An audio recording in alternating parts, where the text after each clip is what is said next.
মায়ের মৃত্যুর পর তাঁর বাবা তাঁর মায়ের এক বোনকে বিবাহ করলে তিনি তা মেনে নিতে পারেননি।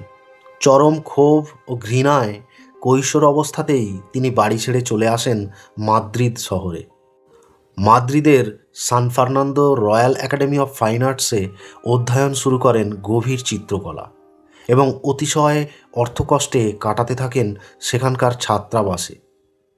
এর কয়েক বছরের মধ্যেই প্রদর্শিত হতে থাকে তাঁর একের পর এক অভিনব চিত্রকর্ম, যা পরাবাস্তব, অলীক চিত্রণ এবং আধুনিকতার সংমিশ্রণে তাঁর নিখুঁত কল্পনার প্রতিফলন ঘটিয়েছিল রং, তুলি আর ক্যানভাসে।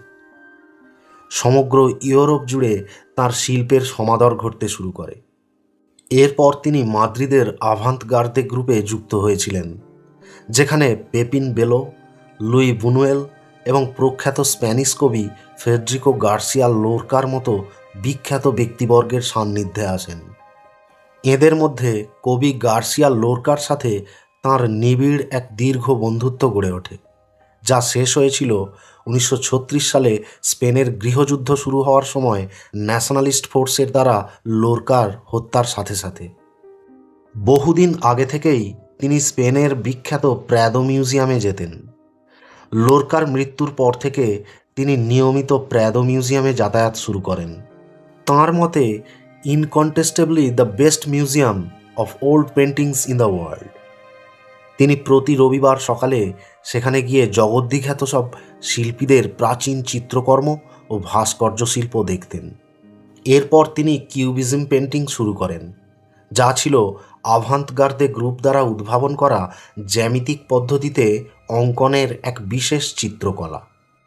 দালির আঁকা ক্যাবারেত সিন ছবিটি এবং অনেক আগে 1922 সালে ওয়াটার কালারে তৈরি তাঁর নাইট ওয়াকিং ড্রিমস ছবিটি কিউবিস্ট পেন্টিংয়ের প্রকৃষ্ট উদাহরণ। এর সাথে সাথে তিনি তখন সিগমুন্ড ফ্রয়েড এবং কোমতে দে লত্রেমন্টের লেখা পড়ে উদ্বুদ্ধ হয়েছিলেন, যার ফলে পরবর্তীকালে তাঁর চিত্রকর্মে তার প্রতিফলন ঘটতে দেখা যায়। 1925 সালে স্পেনের ইবেরিকা আর্টিস্ট সোসাইটিতে তাঁর আঁকা 11টি ছবি প্রদর্শিত হয়, আর সাথে সাথেই তৎকালীন বিশিষ্ট চিত্র সমালোচকদের দ্বারা দালির চিত্রকর্ম প্রশংসিত হতে থাকে। এরপর 1925 সালের 14 থেকে 27 নভেম্বর পর্যন্ত তাঁর 22টি ছবি বার্সেলোনার দালমৌ গ্যালারিতে এককভাবে প্রদর্শিত হলে তা ব্যাপকভাবে বাণিজ্যিক সাফল্য এনে দেয় তাঁকে। 1926 সালের এপ্রিল মাসে তিনি সেই